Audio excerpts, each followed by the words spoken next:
My daughter-in-law walked into my kitchen, dropped her toddler in my arms, and said, "You have the whole week free, Mom." Then she asked me to cancel my doctor's appointment so she could make a work meeting. At 65, I realized something painful. I wasn't being treated like family anymore. I was being treated like a free service. What happened next changed everything. The linoleum floor in Elena's kitchen always held the chill of early November, no matter how high she turned the thermostat. At 65, her joints registered the weather before the sky did. She stood at the sink, her hands submerged in soapy water, watching Mark's old hatchback idle in the driveway. The engine gave a familiar wet cough before dying. Chloe got out first, already talking into a phone pressed between her shoulder and ear, balancing a plastic crate of toddler toys on her hip. Mark followed, his shoulders rounded under a heavy winter coat, carrying Leo, who was asleep and sticky with morning juice. They entered without knocking, the back door clicking shut against the damp wind. "Mom, thank God," Chloe whispered, dropping the crate onto the kitchen island. It struck Elena's neat stack of gardening magazines, scattering them across the counter. The daycare texted. "A pipe burst in the toddler room. We're losing our minds. Mark has a budget review at 10, and I've got 3 client pitches." Elena dried her hands on a tea towel, her movements deliberate and slow. "Good morning," she said softly. "There's formula in the bag, and his lunch is packed," Mark said, kissing Elena's cheek. His skin felt cold and smelled faintly of stale coffee and commuter stress. He didn't look at her eyes. His gaze was already drifting toward the living room clock. "We might be a little late picking him up. Chloe's team is short-staffed." "I had a doctor's appointment at 1, Elena mentioned, her voice flat, testing the air. Chloe waved a hand dismissively as she adjusted her briefcase. "Oh, can't you reschedule? Dr. Evans always runs an hour behind anyway. You have the whole week free, Mom." They left as quickly as they had arrived, leaving behind the scent of expensive perfume and panic. Elena looked at Leo snoring softly on the sofa, then at her magazines on the floor. The house felt smaller, crowded by an expectation that wasn't hers. By afternoon, the house had been subtly rearranged. Chloe had developed a habit of organizing Elena's spaces during her brief visits, a frantic energy disguised as helpfulness. Elena found her porcelain mixing bowls, the ones her mother had given her, moved to the highest shelf to make room for Leo's plastic snack cups. "It's just more efficient this way, Mom," Chloe had said the previous weekend, her fingers flying through Elena's pantry. "You don't use these old things anyway." Elena sat at the dining table while Leo napped. She looked at her reflection in the dark glass of the china cabinet. She had become an amenity like central heating or a reliable Wi-Fi connection. When Mark called to say they were staying for dinner because it just makes sense since we're already here, Elena didn't argue. She simply deflated the chicken breasts from the freezer. They ate at 7. Mark devoured his food with the frantic appetite of the overworked, while Chloe tracked a grocery delivery on her phone. "We need to talk about the spare bedroom upstairs," Mark said between bites, not looking up. "With the new remote policy, I need a proper office. It's better than working from the kitchen table at our place. We could move Dad's old workbench and those trunks to the basement." Elena paused, her fork suspended. That room held her sewing machine and the drafting table where she still drew landscape designs for neighbors. It was the only room that caught the winter morning sun. "The basement is damp, Mark," Elena said quietly. "We'll buy plastic bins, Mom," Chloe said, her voice bright with corporate pragmatism. "It'll free up so much space. Plus, it makes the house look better. We have to think about resale value down the line, for the family asset." Elena looked at her son. He was chewing, nodding along with his wife. They weren't cruel. They were just exhausted, measuring the world in square footage and utility, completely blind to the ghost they were crowding out. The realization came not with a bang, but with a monthly bank statement. Elena sat at her desk beneath the hallway stairs, a yellow highlighter in hand. There was the recurring charge for the premium streaming service Mark had logged into 3 years ago and never offered to pay for. There was the shared family cloud storage, the organic meal kit delivery that Chloe had routed to Elena's address because it's easier for delivery drivers, and the extra line on the cellular plan. It amounted to $300 a month. To Mark and Chloe, who managed high salaries and higher debts, it was noise. To Elena, living on her late husband's pension and a modest savings account, it was her independence. When Mark arrived that evening to drop off Leo's stroller, Elena handed him a small, neatly typed piece of paper. "What's this?" Mark asked, juggling his phone and the stroller straps. "It's the login information and the billing changes," Elena said, her voice steady, her hands folded in front of her. "I've removed my card from the shared accounts. You'll need to put your own Visa on the Netflix and the cloud storage by Friday, or they'll suspend the service." Mark blinked, startled. "Mom, it's just $30 here and there. Is money tight? Because if you need help, money is exactly as it should be." Elena interrupted gently, offering a small, polite smile that didn't reach her eyes. "But I am no longer subsidizing your entertainment or your groceries. You have a beautiful home and good jobs. It's time your expenses reflected that." Chloe walked in behind him, catching the end of the conversation. Her face tightened, a flicker of defensive pride crossing her features. "We can certainly handle our own bills, Elena. We didn't realize you were keeping score." "I'm not keeping score," Elena said, her tone remaining soft, unyielding as granite. "I'm simply closing the ledger." On Saturday morning, Mark arrived with a toolbox ready to dismantle the sewing room. He let himself in with his emergency key, calling out a casual, "Hey, Mom," as he moved toward the stairs. He stopped at the landing. The door to the master bedroom, which had stood open for 15 years since his father's death, was firmly shut. Beneath the antique brass knob, a shiny new silver deadbolt gleamed in the hallway light. Elena emerged from the kitchen wearing her sturdy canvas gardening trousers and a thick woolen sweater. She carried a cup of black coffee. "Mom, what's with the lock?" Mark asked, frowning. "It's for my privacy, Mark," she said. She didn't offer a long explanation, nor did she sound angry. She simply stated it as a fact of nature, like the direction of the wind. "Privacy from us." Mark's voice carried a hint of injury. "We're your family. What if there's an emergency?"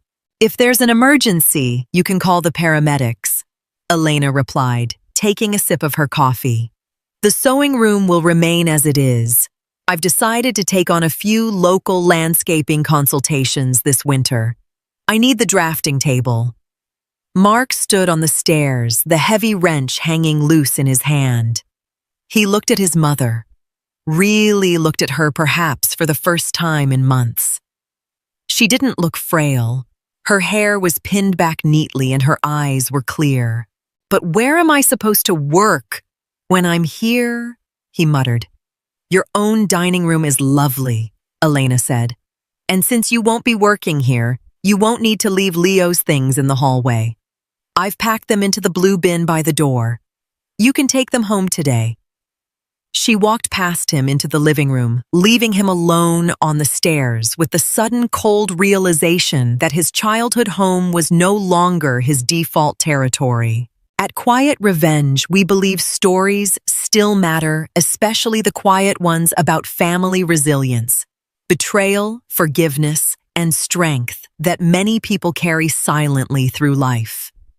Some parts of our creative process may use AI tools for support, but every story is carefully chosen, reviewed, edited, and shaped by our team with great care and respect for our audience.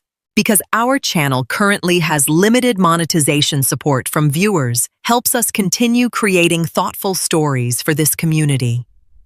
If Quiet Revenge has ever brought you comfort, reflection, or companionship, you can support us with the price of a small cup of coffee. Patreon, https://www.patreon.com/Quiet Revenge Family co-fi https://co-fi.com/The Story Family PayPal https://www.paypal.com/PayPalMe/Kan Thank you for being here and for keeping meaningful storytelling alive. The shift began to register in the shared digital calendar Chloe had set up years ago to track Elena's availability. For months, it had been a blank expanse of white, occasionally punctuated by Elena, dentist. By mid-November, the white space had vanished, replaced by solid blocks of color. Monday mornings, High Plains Hiking Club. Tuesday afternoons, Community Greenhouse Volunteer. Thursday evenings, Intermediate French at the library. Chloe called on a Wednesday evening, her voice sharp with the strain of a long day. Elena, I see you have hiking down for tomorrow. Can you move it? Mark has a late flight from Chicago and I have a dinner with the regional director. We really need you for Leo. I can't move it, Chloe, Elena said, sitting at her kitchen table looking out at the bare branches of the maple tree. We're carpooling to the state park. The group depends on me for the van. It's just a walk in the woods, Chloe said, her politeness slipping, revealing the raw panic underneath. This is my career, Elena. A dinner with the director doesn't happen every day. My commitment doesn't happen every day either. It happens every Thursday. Elena said, her voice remaining level, devoid of spite. You'll need to hire that girl from down your street. Sarah, isn't it? She's very reliable. She charges $25 an hour, Chloe snapped. Then she knows the value of her time. Elena said softly, I hope the dinner goes well, Chloe. Give Leo a kiss for me. After she hung up, Elena felt a strange vibration in her chest. Not guilt, but the unfamiliar, intoxicating sensation of her own weight in the world. She went to the kitchen and poured herself a small glass of sherry, enjoying the absolute silence of her own home.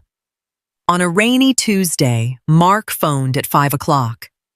Hey, Mom, we're stuck in traffic on the interstate. We're about 10 minutes away from your place. We thought we'd just grab dinner with you so we don't have to cook when we get home. I won't be home, Mark, Elena said. She was sitting in the public library, a stack of books on perennial garden design beside her. What do you mean it's pouring outside? I'm at the library, and then I'm meeting Margaret for supper at the diner, Elena said. The house is locked. There was a long pause on the line, filled with the sound of windshield wipers and distant horns. But we're starving, Mark said, his voice dropping into the petulant tone of a teenager. We haven't grocery shopped. Can't you just wait for us? We can order something. I've already made my plans, Mark. There is a very nice grocery store right off exit 12. They have wonderful prepared meals. Mom, this feels really cold, Mark said, his voice tightening. Lately, it feels like we're an inconvenience to you. We're just trying to survive out here, and it feels like you're locking us out. Elena closed her book, her fingers tracing the smooth plastic cover. I am not locking you out of my heart, Mark. I am locking you out of my kitchen when I am not there to welcome you. There is a difference. I love you, but I am no longer the safety net for your scheduling errors. She hung up before he could respond. Her heart hammered against her ribs, a fierce, alive rhythm. She walked out into the cool rain, holding her umbrella high, feeling remarkably solid, Without Elena's silent coordination, the gears of Mark and Chloe's life began to grind and screech. The expensive babysitter, Sarah, ate into their disposable income.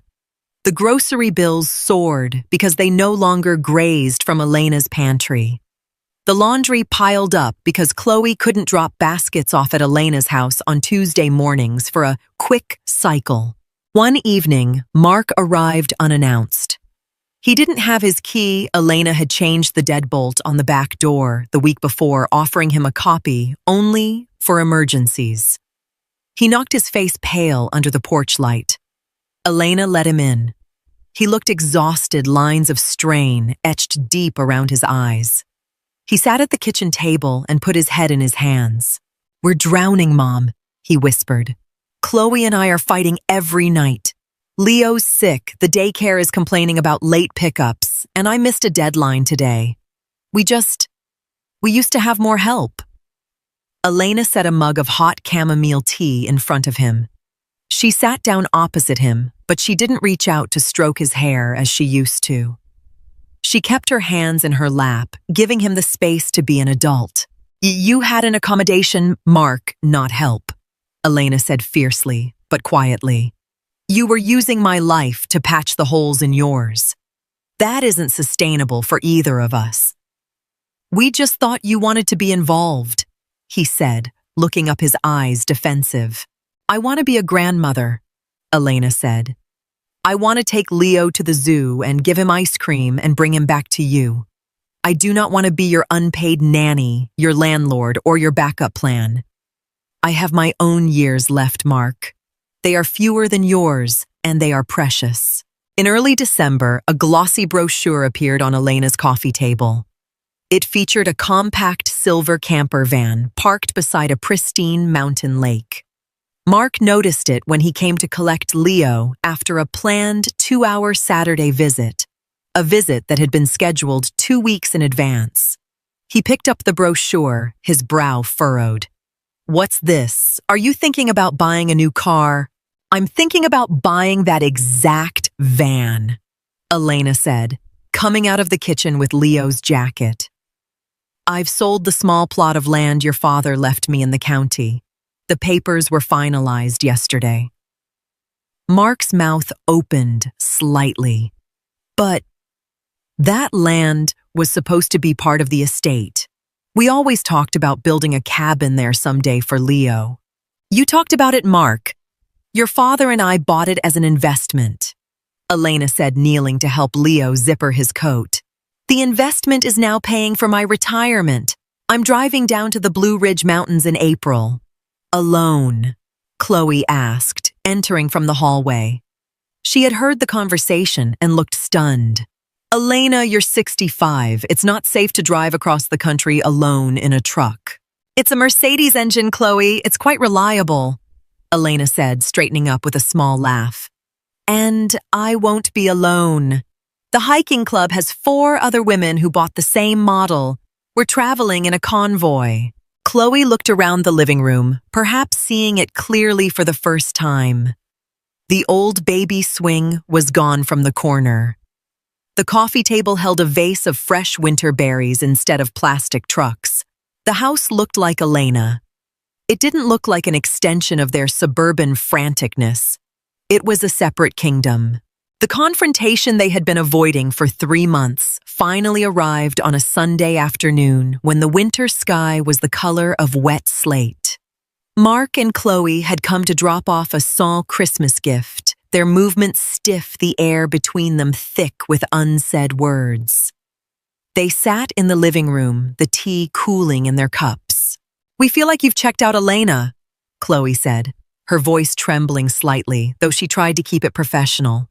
"Ever since October, it feels like we're walking on eggshells. You changed the locks. You cut the accounts. It feels like a punishment." Elena looked at them both. She saw the dark circles under Chloe's eyes, the defensive hunch of Mark's shoulders. She felt a pang of old maternal instinct to soften, to apologize, to take the burden back onto her own back.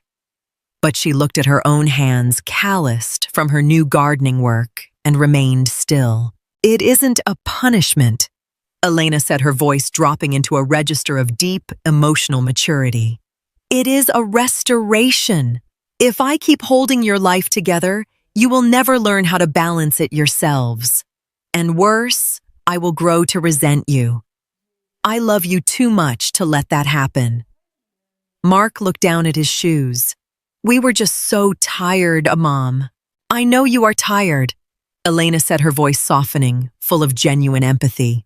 Modern life is too hard on young parents, but the solution cannot be to consume my life so you can survive yours.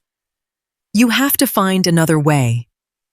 You have to change your expectations of what you can achieve in a day. Silence fell over the room, heavy but no longer sharp. It was the sound of a foundation settling into place. By January, the cold had deepened, turning the ground to iron. The back door of Elena's house remained locked, but the lights inside were warm and amber. At 5 o'clock, the doorbell rang. Not the rattle of the doorknob, but a distinct, polite ring.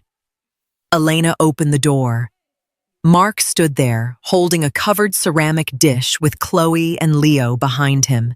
They didn't push past her. They waited on the mat until Elena smiled and stepped back. "Come in," she said. "The roast is just finishing." The dinner was quiet. They talked about Mark's project, which had finally launched, and Chloe's new schedule. She had negotiated a 4-day work week, her face looking smoother, less brittle than before. They had hired Sarah for regular Tuesday nights, allowing them a night to breathe. Leo ate his peas with a small spoon, his chatter filling the spaces between their words. There was no mention of the spare room, no expectations of grocery runs, no lingering resentment. The boundaries had become invisible like glass, but just as solid. At 7:30, Elena stood up and began clearing the plates. "Don't worry about the dishes, Mom will get them," Mark said, reaching for a platter. "Thank you, but leave them," Elena said, checking her watch. "My French conversation group meets online at 8, and I want to review my verbs before we start. The road is clear, so you should make good time getting Leo to bed." Mark paused, then smiled a real, relaxed smile that Elena hadn't seen in years. He leaned down and kissed her cheek. "Good luck with the verbs, Mom. We'll see you next Sunday. 2 weeks' notice, right?" 2 weeks. Elena agreed, her eyes twinkling. She watched them go from the front window, their car lights cutting through the dark winter evening. The house was hers again, silent and full of possibility. At Quiet Revenge, we believe stories still matter, especially the quiet ones about family resilience, betrayal, forgiveness, and strength that many people carry silently through life. Some parts of our creative process may use AI tools for support, but every story is carefully chosen, reviewed, edited, and shaped by our team with great care and respect for our audience. Because our channel currently has limited monetization support from viewers, helps us continue creating thoughtful stories for this community. If Quiet Revenge has ever brought you comfort, reflection, or companionship, you can support us with the price of a small cup of coffee. Patreon, https://www.patreon.com/quietRevengeFamily, https://co-fi.com/thestoryfamily, PayPal, https://www.paypal.com/paypalme/Kan Huang Min. Thank you for being here and for keeping meaningful storytelling alive.